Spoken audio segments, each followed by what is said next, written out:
Top 5 prepper pantry must-haves.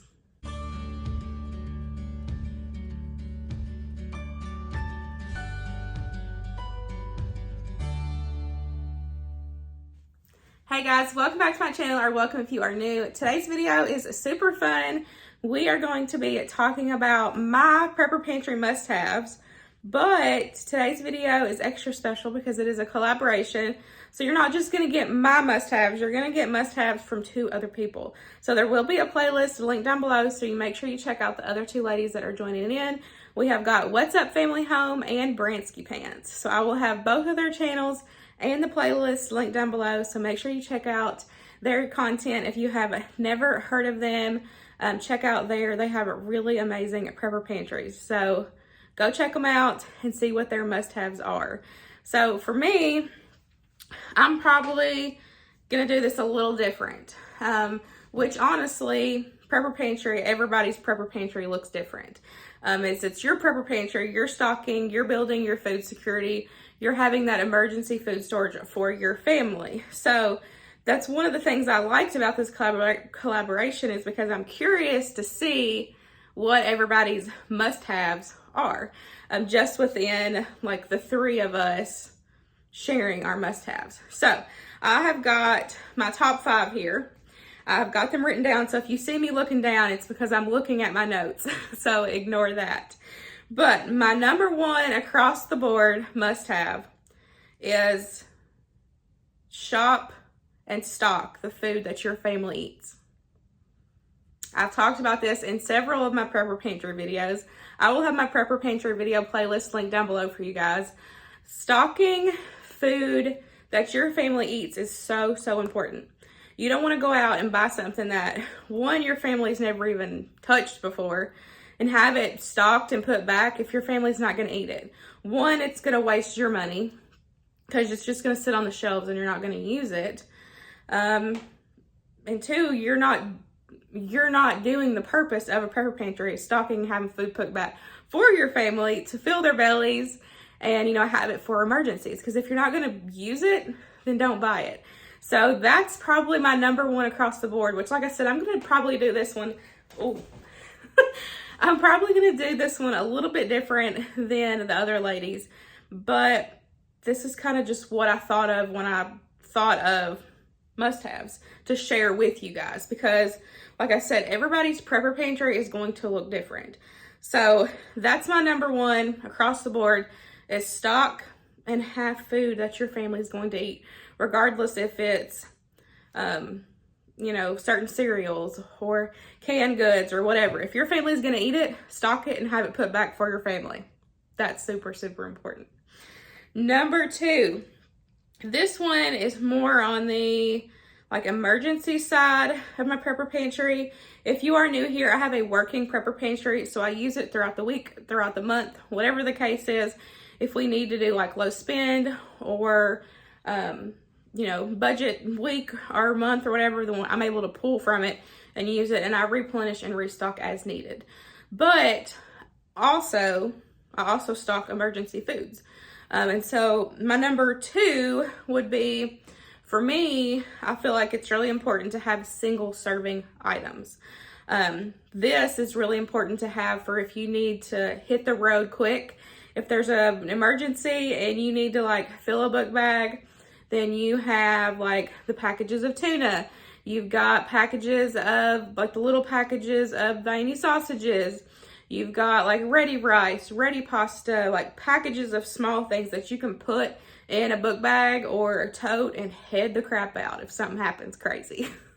Which, like I said, I have a working prepper pantry, but I also have stuff for those emergencies. When if we need to hit the road quick, we have those foods that I can throw in a book bag, throw in a tote, and head wherever we need to go. Or I have, you know, emergency things stocked as of, like if we have no electricity, no running water, which that's another one. We'll talk about that in a second. But I make sure to have those single serving things put back in my pantry for those reasons. Number 3 is water.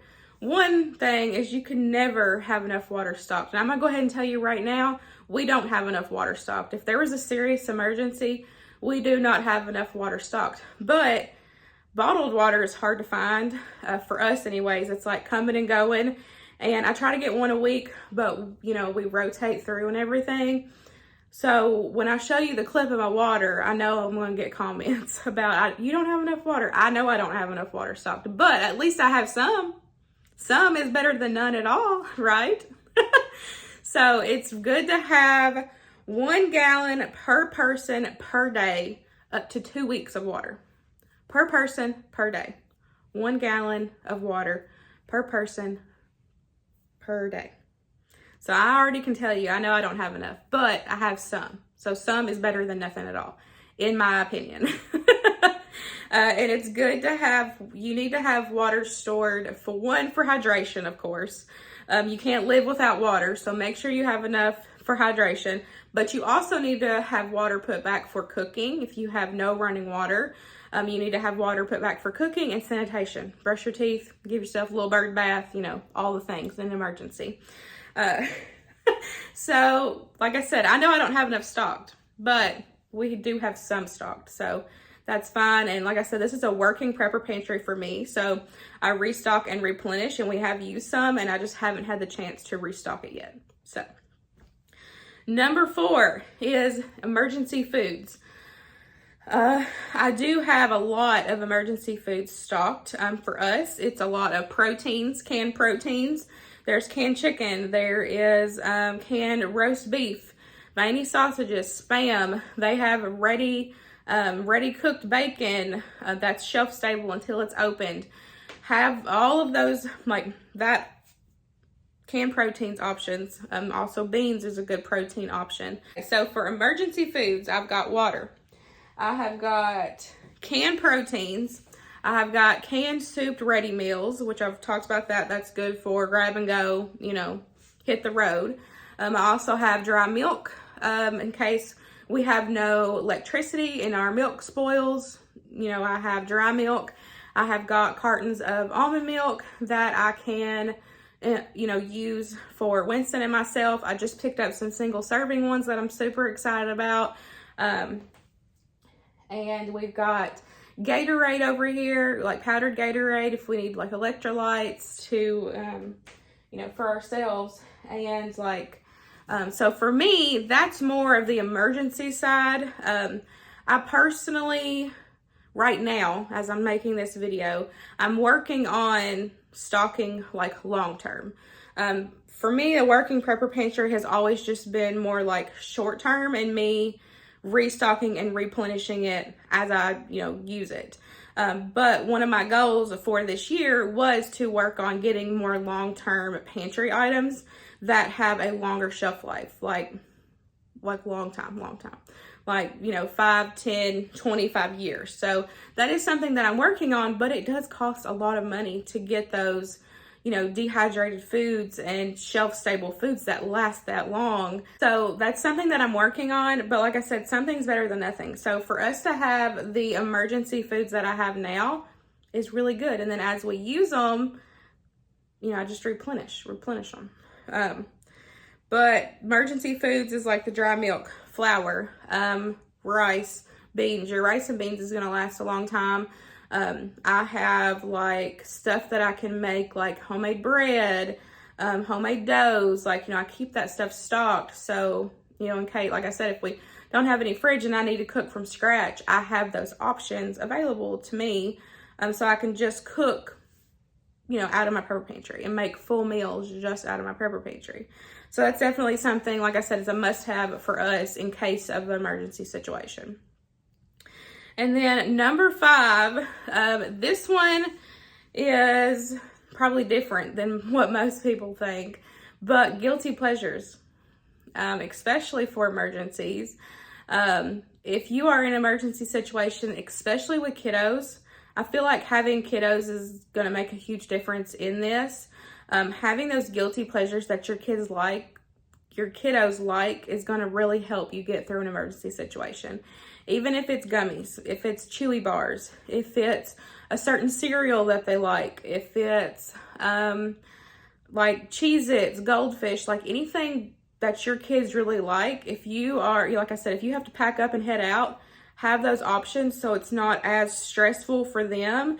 And that, like, to think if we had an emergency and we had to get going real quick, and Winston is going to be super stressed out with everything going on. Of course we're going to pack food to survive, but as a kid, he's not going to start eating that food until he gets super, super hungry. You know what I'm saying? So, like, if you have those guilty pleasure options, especially for kids, like I said, we stock stuff ourselves, but we're older, we're grown, we know we have to eat to survive in that emergency situation, and so it's different for us. But for kids, they're not going to get that mindset until they're literally like starving to death, in that emergency situation. So if you have those guilty pleasures stocked and put back, it's a little bit more easier, I feel like, for kiddos. And like I said, this one is probably a little different than what most people, worry about having. But for me, it's important. And I've only got one kiddo. Winston's an only child. And so, for me, that's really important, even with just one kiddo, is to making sure that I have food put back. So in an emergency, he still has stuff that he likes and that he eats. And it helps in that stressful emergency moment, if that makes sense. But I hope you guys enjoyed. These are my top 5 prepper pantry must-haves. If you have any questions or anything, let me know in the comments down below. Make sure you go check out the playlist that will have Bransky Pants and What's Up Family Home. I will have their channels, like I said, in the playlist and link down below for you guys. So hope you guys enjoyed today's video, and I will see you in the next one. Bye, guys.